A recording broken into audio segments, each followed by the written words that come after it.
നമസ്കാരം. Revenue information ബ്യൂറോയിലേക്ക് സ്വാഗതം. Revenue വാർത്തകൾ.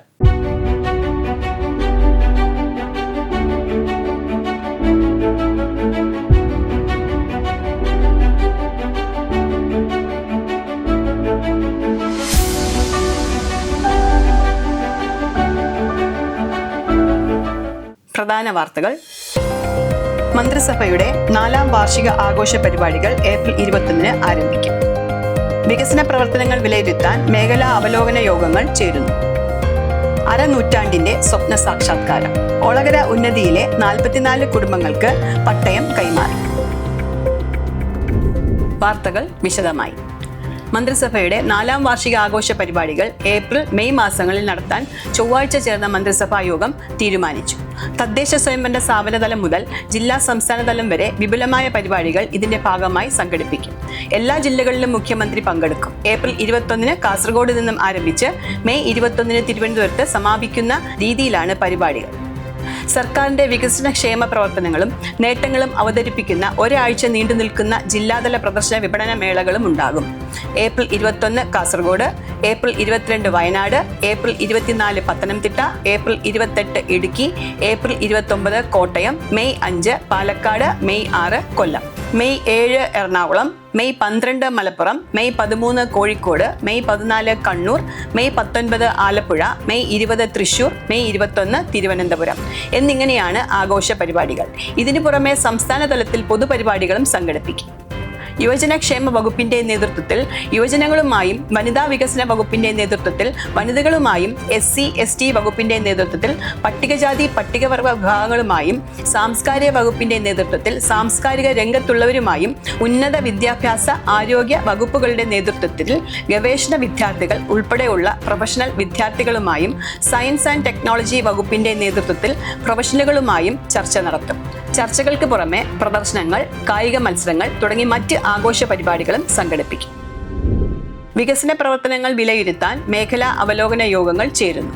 ഭരണ നേട്ടങ്ങൾ പൊതുജനങ്ങൾക്ക് കൂടുതൽ അനുഭവ വേദ്യമാക്കാനും വികസന പ്രവർത്തനങ്ങൾ സമയബന്ധിതമായി പൂർത്തീകരിക്കപ്പെടുന്നുവെന്ന് ഉറപ്പുവരുത്താനും ജില്ലകളിൽ പുരോഗമിക്കുന്ന വികസന പ്രവർത്തനങ്ങൾക്ക് തടസ്സങ്ങൾ ഉണ്ടെങ്കിൽ കണ്ടെത്തി പരിഹരിക്കുന്നതിനുമായി മുഖ്യമന്ത്രിയുടെ നേതൃത്വത്തിൽ മേഖലാ അവലോകന യോഗങ്ങൾ നടത്തും. മെയ് മാസത്തിൽ 4 മേഖലകളിലായാണ് യോഗം ചേരുക. മുഖ്യമന്ത്രിയും മന്ത്രിമാരും ചീഫ് സെക്രട്ടറിയും വകുപ്പ് സെക്രട്ടറിമാരും വകുപ്പ് അധ്യക്ഷന്മാരും ചേർന്ന് ജില്ലകളിൽ പുരോഗമിക്കുന്ന വികസന പ്രവർത്തനങ്ങൾ വിലയിരുത്തും. ഭരണപരമോ സാങ്കേതികമോ ആയ തടസ്സങ്ങൾ നേരിടുന്നുണ്ടെങ്കിൽ അവ കണ്ടെത്തി പരിശോധിച്ച് പരിഹാരം കാണും. 2023 സെപ്റ്റംബർ ഒക്ടോബർ മാസങ്ങളിൽ നടന്ന മേഖലാ അവലോകന യോഗങ്ങളുടെ തുടർച്ചയായാണ് ഇത് സംഘടിപ്പിക്കുന്നത്. കാസർഗോഡ്, കണ്ണൂർ, വയനാട്, കോഴിക്കോട് ജില്ലകളുടെ അവലോകന യോഗം മെയ് 26 കണ്ണൂർ ജില്ലയിലും പാലക്കാട്, മലപ്പുറം, തൃശൂർ ജില്ലകളുടെ യോഗം മെയ് 8 പാലക്കാടും, എറണാകുളം, ഇടുക്കി, ആലപ്പുഴ, കോട്ടയം ജില്ലകളുടെ യോഗം മെയ് 29 കോട്ടയം ജില്ലയിലും, തിരുവനന്തപുരം, കൊല്ലം, പത്തനംതിട്ട ജില്ലകളുടെ യോഗം മെയ് 15 തിരുവനന്തപുരം ജില്ലയിലും നടത്തും. 2023 അവലോകന യോഗത്തിൽ പരിഗണിച്ചവയിൽ ഇനിയും പൂർണ്ണമായി പരിഹരിക്കാത്ത വിഷയങ്ങളും മുഖ്യമന്ത്രി MLA-മാരുമായി നടത്തിയ യോഗത്തിൽ MLA-മാർ ഉന്നയിച്ച മണ്ഡലങ്ങളിലെ പ്രധാന വികസന പ്രവർത്തനങ്ങൾ, നവകേരള സദസ്സിന്റെ ഭാഗമായി നിയോജക മണ്ഡലത്തിൽ നടത്താൻ ഉദ്ദേശിക്കുന്ന പദ്ധതി, ഗ്രാമീണ റോഡിന്റെ പുനരുദ്ധാരണം എന്നിങ്ങനെ 3 ഗണത്തിൽപ്പെടുന്ന വിഷയങ്ങളും മേഖലാ അവലോകന യോഗങ്ങളിൽ പരിഗണിക്കും. സർക്കാർ മുൻഗണന നൽകുന്ന അതിദാരിദ്ര്യ നിർമ്മാർജ്ജനം, നവകേരള മിഷൻ, മാലിന്യമുക്ത നവകേരളം എന്നിവയുമായി ബന്ധപ്പെട്ട പ്രവർത്തനങ്ങളുടെ പുരോഗതിയും വിലയിരുത്തും. അരനൂറ്റാണ്ടിന്റെ സ്വപ്ന സാക്ഷാത്കാരം. ഒളകരക്കാർ ഇനി ഭൂമിയുടെ ഉടയോർ. ഒളകര ഉന്നതിയിലെ 44 കുടുംബങ്ങൾക്ക് അരനൂറ്റാണ്ടിന് ശേഷം അവർക്ക് അർഹതപ്പെട്ട ഭൂമിയുടെ അവകാശം റവന്യൂ, വനം, പട്ടികജാതി പട്ടികവർഗ വകുപ്പ് മന്ത്രിമാർ ചേർന്ന് വിതരണം ചെയ്തു. ഒളകരക്കാർക്ക് നൽകിയ ഉറപ്പ് പാലിക്കപ്പെട്ടുവെന്നും വ്യക്തിപരമായി താനും അവരിൽ ഒരാളായി ഈ സന്തോഷത്തിൽ പങ്കുചേരുന്നുവെന്നും റവന്യൂ മന്ത്രി K. രാജൻ പറഞ്ഞു. MLA ആയപ്പോൾ മുതൽ നടത്തിയ ഇടപെടലിന്റെ അന്തിമ ഫലമാണ് ഇതെന്നും വളരെ അഭിമാനവും ആവേശവും തോന്നുന്ന നിമിഷവുമാണെന്ന് മന്ത്രി കൂട്ടിച്ചേർത്തു. തൃശൂർ പീച്ചി ഡാമിന്റെ നിർമ്മാണവുമായി ബന്ധപ്പെട്ട് 1957 കാലഘട്ടത്തിൽ വനത്തിൽ താമസിച്ചിരുന്ന പട്ടികവർഗ മലയൻ വിഭാഗത്തിലുള്ളവരെ അവിടെ നിന്നും കുടിയൊഴിപ്പിച്ച് താമര, വെള്ളച്ചാൽ, മണിയൻ, വിക്കിണർ, ഒളകര എന്നിവിടങ്ങളിൽ പാർപ്പിച്ചിരുന്നു. താമര, വെള്ളച്ചാൽ, മണിയൻകിണർ എന്നിവിടങ്ങളിൽ നേരത്തെ തന്നെ രേഖകൾ അനുവദിച്ചു നൽകിയിരുന്നു. ഒളകരയിൽ താമസിച്ചിരുന്നവർക്ക് 2008 മുതൽ ശ്രമങ്ങൾ നടത്തി വന്നിരുന്നെങ്കിലും ലക്ഷ്യം കണ്ടിരുന്നില്ല. ജില്ലാ കളക്ടറുടെ നേതൃത്വത്തിൽ വനം, റവന്യൂ, പട്ടികവർഗ വകുപ്പ് ഉദ്യോഗസ്ഥർ സംയുക്തമായി ഒളകരയിൽ സന്ദർശനം നടത്തുകയും പ്രശ്നത്തിന് പരിഹാരം കാണുകയും ചെയ്തു. പട്ടയമേള നടക്കുമ്പോൾ ഒരു ഉത്സവ അന്തരീക്ഷ പ്രതീതിയായിരുന്നു ഒളകരക്കാർക്ക്. 44 കുടുംബങ്ങളുടെ പേരിൽ 1.5 ഏക്കർ വീതം 66 ഏക്കർ ഭൂമിയുടെ പട്ടയമാണ് വിതരണം ചെയ്തത്. മുണ്ടക്കൈ ചൂരൽമല പുനരധിവാസം അന്തിമ പട്ടികയിൽ 402 ഗുണഭോക്താക്കൾ. ടൗൺഷിപ്പിലേക്ക് അർഹരായവരുടെ കരട് 2B പട്ടികയിൽ ഉൾപ്പെട്ട 70 ഗുണഭോക്താക്കളും പട്ടിക സംബന്ധിച്ച ആക്ഷേപങ്ങളുടെയും അപേക്ഷയുടെയും അടിസ്ഥാനത്തിൽ കണ്ടെത്തിയ 3 ഗുണഭോക്താക്കളും ഉൾപ്പെടെ ആകെ 73 ഗുണഭോക്താക്കളാണ് രണ്ടാം ഘട്ട 2B അന്തിമ ലിസ്റ്റിൽ പട്ടികയിൽ ഉൾപ്പെട്ടത്. ടൗൺഷിപ്പിലേക്കായുള്ള ആദ്യ ഗുണഭോക്തൃ പട്ടികയിൽ 242 പേരും രണ്ടാം ഘട്ട 2A പട്ടികയിൽ 87 പേരും രണ്ടാം ഘട്ട 2B ലിസ്റ്റിൽ 73 പേരും ഉൾപ്പെടെ 402 ആളുകളാണ് ഗുണഭോക്തൃ പട്ടികയിൽ ഉള്ളത്. പൊതുജനങ്ങൾക്ക് അന്തിമ 2B പട്ടിക collectorate, Mananthavady RDO office, Vythiri taluk office, Vellarimala village office, Meppadi ഗ്രാമപഞ്ചായത്ത്, ജില്ലാ ഭരണകൂടത്തിന്റെ തദ്ദേശ സ്വയംഭരണ വകുപ്പിന്റെയും വെബ്സൈറ്റുകൾ എന്നിവിടങ്ങളിൽ പരിശോധിക്കാം. അന്തിമ പട്ടികയിൽ ആക്ഷേപമുള്ളവർക്ക് ദുരന്ത നിവാരണ A വകുപ്പിൽ പരാതി നൽകാമെന്ന് ജില്ലാ ദുരന്ത നിവാരണ വിഭാഗം ചെയർപേഴ്സൺ കൂടിയായ ജില്ലാ കളക്ടർ DR മേഘശ്രീ അറിയിച്ചു.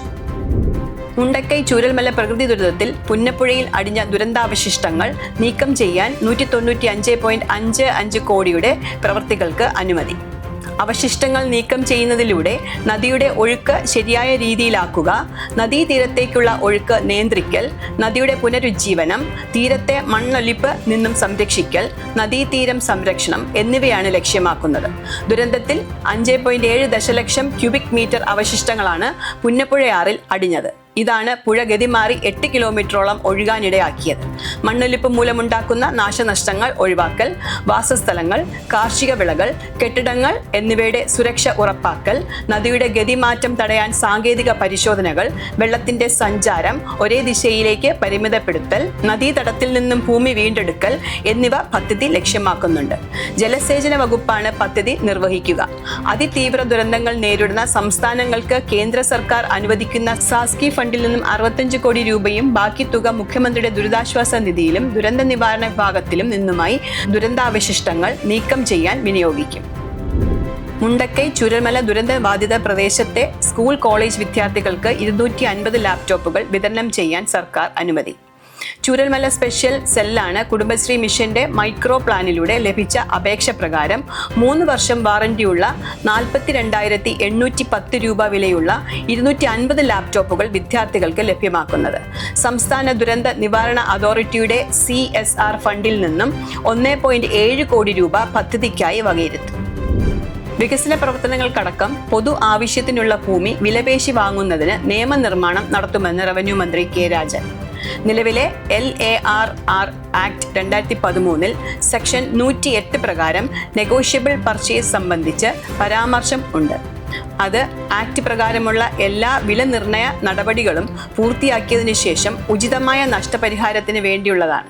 പൊതു ആവശ്യത്തിന് വേണ്ടി നെഗോഷ്യബിൾ പർച്ചേസ് പ്രകാരം ഭൂമി ഏറ്റെടുക്കുന്നതിന് സർക്കാർ 2024 ഡിസംബർ 31 B2/183/2023 നമ്പറായി ഒരു സർക്കുലർ പുറപ്പെടുവിച്ചിട്ടുണ്ട്. ഇതിലേക്ക് ഭൂവുടമകൾ സമ്മതിക്കുന്ന പക്ഷം മതിയായ ഭൂരേഖകൾ ലഭ്യമാണെങ്കിൽ നെഗോസിയേഷൻ മുഖേന വില നിശ്ചയിച്ച് സെയിൽ സീഡ് മുഖേന ഭൂമി വാങ്ങുന്നതിനുള്ള മാനദണ്ഡങ്ങൾ പുറപ്പെടുവിക്കുന്നതിനുള്ള നടപടികൾ അന്തിമഘട്ടത്തിലാണെന്ന് ചോദ്യോത്തരവേളയിൽ മന്ത്രി K. രാജൻ പറഞ്ഞു.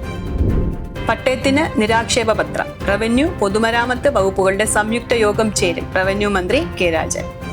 കൈവശ ഭൂമിയുടെ അതിർത്തികളിലൂടെ പൊതുമരാമത്ത് റോഡ് കടന്നുപോകുന്ന പ്രദേശങ്ങളിൽ പൊതുമരാമത്ത് വകുപ്പിന്റെ നിരാക്ഷേപ പത്രം ലഭിക്കാത്തതുമൂലം നിരവധി അപേക്ഷകർക്ക് പട്ടയം ലഭിക്കാത്ത സാഹചര്യം നിലവിലുണ്ടെന്നും ഈ സാഹചര്യത്തിൽ റവന്യൂ, പൊതുമരാമത്ത് വകുപ്പുകളുടെ ഒരു സംയുക്ത യോഗം ചേർന്ന് പ്രായോഗികവും യുക്തിസഹവുമായ ഒരു തീരുമാനം കൈക്കൊള്ളുന്നതിന് നടപടി സ്വീകരിക്കുമെന്നും റവന്യൂ മന്ത്രി K. രാജൻ നിയമസഭയെ അറിയിച്ചു.